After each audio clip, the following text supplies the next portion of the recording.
kad me spuste ti u Kabul,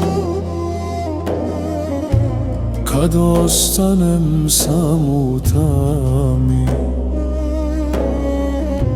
ko će tada biti uz mene osim tvoje milosti?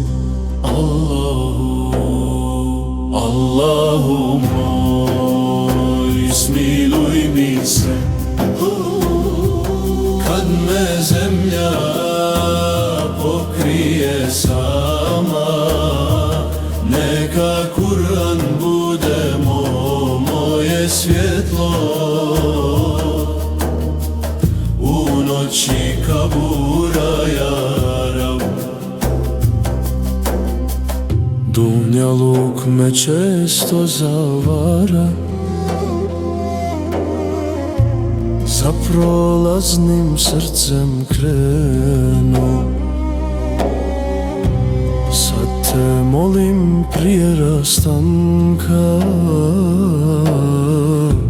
da mi grijehe oprostiš. Allahu moj, smiluj mi se kad me zemlja pokrije sama. Neka Kur'an bude moje svjetlo u noći kabura, ja Rab. Kad meleci pitanja postave i kad srce počne drhtati, daj mi snage da izgovorim la ilahe illallah. Allahu